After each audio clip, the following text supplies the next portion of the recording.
Welcome to the Housing Information Session through Community Encompass HARA program.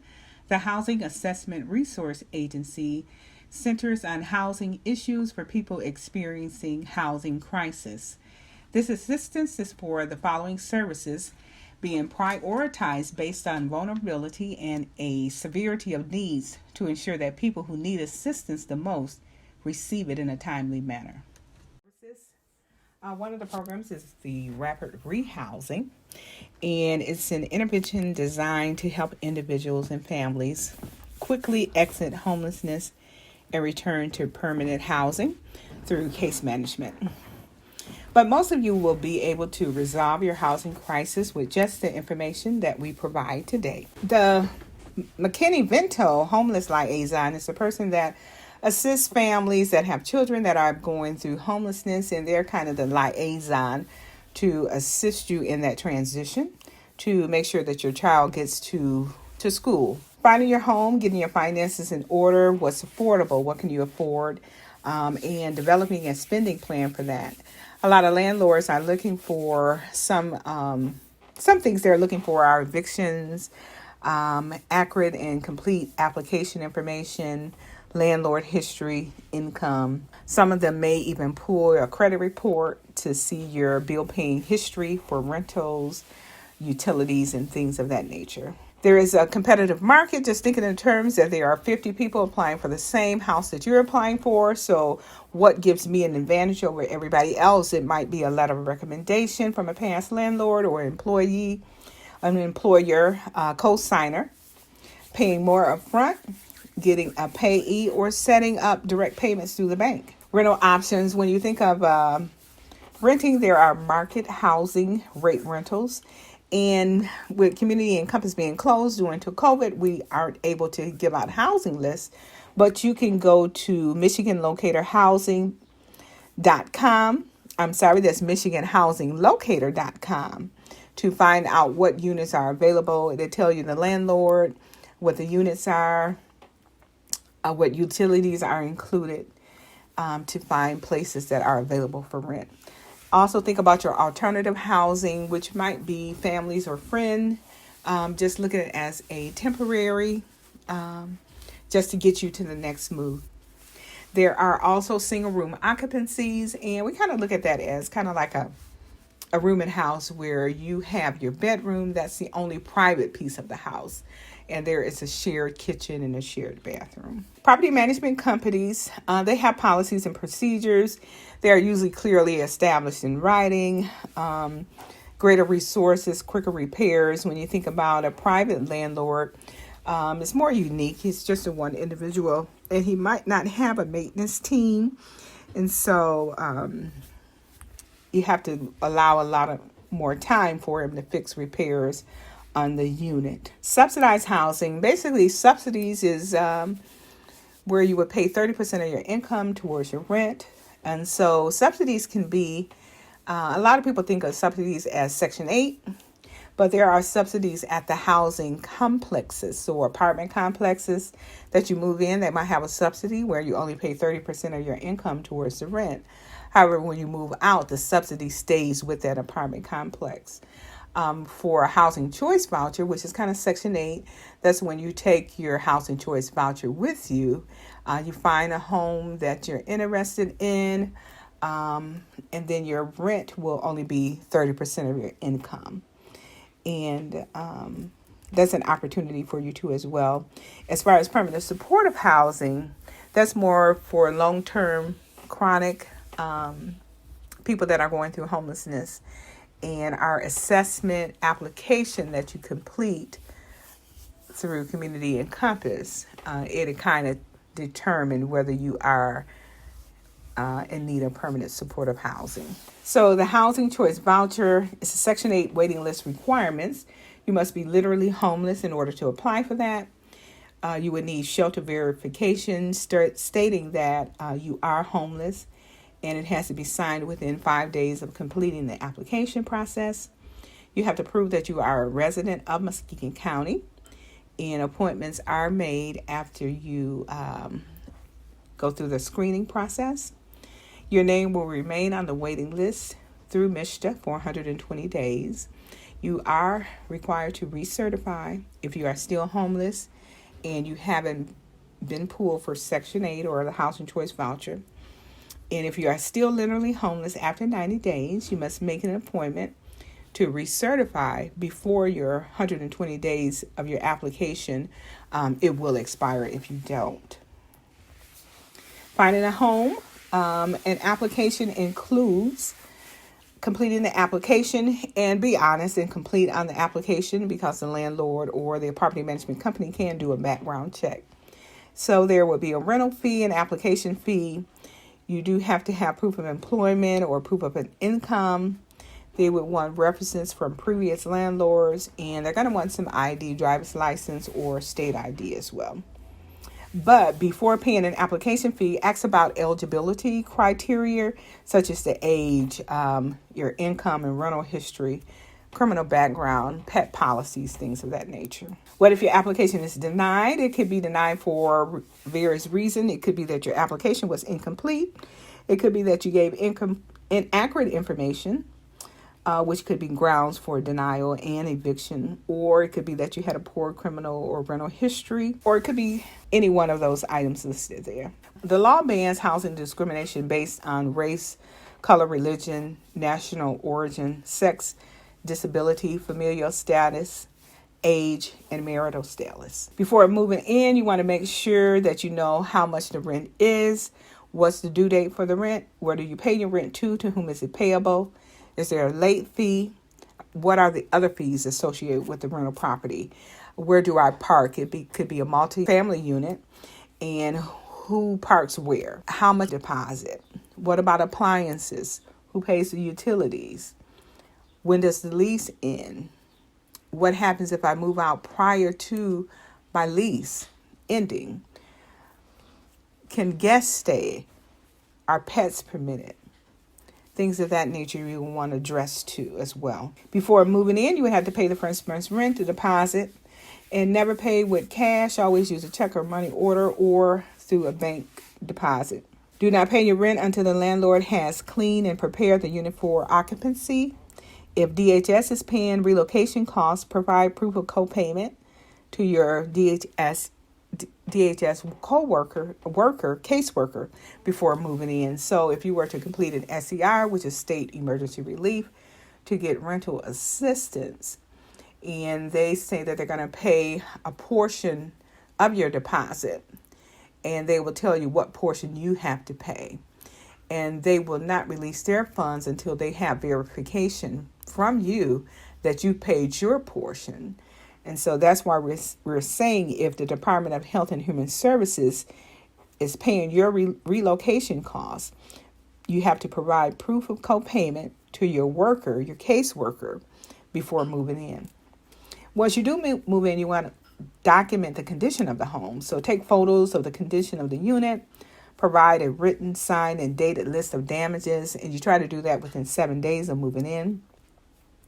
If appliances, plumbing, or the furnace is not working, do not move in or sign the lease until the landlord repairs those problems. So who's responsible for what? The landlord is responsible for correcting any code violation, making sure that the sewage is operational, maintaining the heating equipment, maintaining electrical systems, correcting any defects that could cause substantial safety hazards.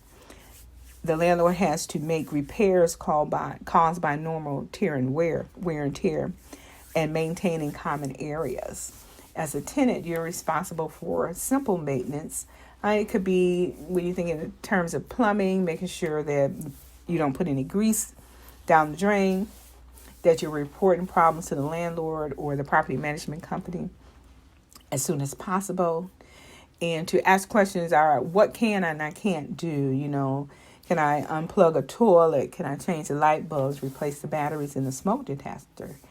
You do want to advise the landlord about any problems that could damage the property too, as well as water that's leaking. It could damage the floor or it can damage the drywall.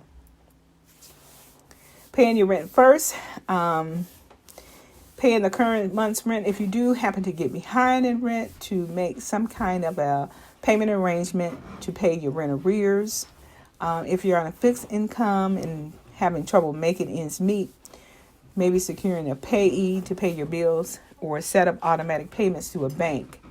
If you do fall behind, you want to try maybe MOCAP, reaching out to MOCAP to see if they can give you assistance with 1 month's rent, or going back to the state emergency relief through the Department of Health and Human Services to see if they can help you with the month's rent that you are behind. But they would need a judgment verification for that. Keeping it clean. Even when you think about cleaning the house, it can be expensive buying a lot of the products, but you can use just ordinary vinegar and baking soda and hot water to do some cleaning too as well. When you settle conflicts, if you have a conflict with your landlord, just make sure that you're talking to the landlord at a time where you're calm and using a lot of the I messages instead of the you, and think about solutions that you both can agree on. Don't force the solutions, but discuss possibilities. Stretching your dollar. You can do that through the Department of Health and Human Services assistance programs. And that could be through utility assistance. You might need assistance with a gas bill, light bill, water bill. Once again, you can do the state emergency relief to get assistance with those. The disability assistance through SSI or state disability. VITA or the taxes. A lot of people are still doing taxes. Also think about financial literacy programs, a budgeting class. Probably a lot of those are being done online right now because of COVID-19. And you can increase your earned income through networking with friends or families, or getting a temporary job. However, with COVID-19, essential workers are the only people that can work right now. So you have to hold off on getting that job right now. But just to keep those in mind, that when things do return back to where you can work, to try some of the rental agencies, the agencies out there to help with employment, West Michigan Works, different things of that nature. Utilities, we kind of talked about that a little bit before, but that's again using the state emergency relief through the Department of Health and Human Services, through MOCAP, Salvation Army, True North, but a lot of them are requiring that you use the state emergency relief through the Department of Health and Human Services first. So what's next? Usually when you come to Community Encompass, you can do an assessment, but because of COVID-19, the office is closed to the public and we're working remotely. So you would call on a phone line, 231-728-3117, and complete an assessment over the phone. Your paperwork will be put on the coordinated entry prioritization list. Your name will remain on that list for 120 days. After that time period, if you have not been contacted by us, you should reapply. We cannot discuss where you are on the list because our staff does not have that information. If you are pulled from the list, we will attempt to contact you at least 3 times. If we are able to reach you, we will offer you the opportunity to talk to you over the phone. You'll talk to one of our team members on the phone to review your current housing status and determine your eligibility at that time. And just to kind of talk about that prioritization list, when you think of the government, they never give you enough money for everybody that's going through homelessness. So that's why there has to be some kind of coordinated entry to get to the most vulnerable people. But for me to say that, I can't underscore that this is the year for the census. So there is an opportunity for everybody to get their voices heard and to increase the funding that comes into the county of Muskegon by completing the census. So if you haven't completed that, to get that done, get it back in the mail. You can also do it on the internet too as well. What do you know? So hopefully I've given you some resources for you to know that are in the community. That could be through an assessment at Community Encompass. That could be through the State Emergency Relief Program, through My Bridges, by completing an application for relocation assistance. That could be using some of the utility assistance programs that are out there, MOCAP, Salvation Army, True North. But you do have to submit your application through the Department of Health and Human Services first as well. What can you do? I hope I've helped you with some of the things that you can do to help resolve your housing crisis when you're thinking about filling out applications and the application fee, to kind of determine some of the criteria that the landlord or the property management company has in place to see if you even qualify before paying that application fee. We talked a little bit about completing the application, what landlords are looking for on the application, and being honest on the application and make sure that it's a complete and thorough application as well. That you are competing with maybe up to 50 people on the same apartment or home, and what advantages can you have over and above them, and how to work some of those things out too as well. What do you love to do? Just thinking about right now, everybody is in a stay-at-home where we're trying to be safe and secure, and it's hard when you don't even have a home to go to be secure and safe. And to, even in the midst of all this, how do you stay hopeful, to have a glimpse of hope in the midst of all the turmoil that's going on in today's society? So always think about some of the things that you love to do and stay hopeful. So just a review, will we give out any information to you about where you are on the list if you contact us? Once again, our staff does not have that information. How long does your name stay on the prioritization list? That's 120 days. What housing options can you start pursuing today? I kind of gave you some of those throughout the PowerPoint here.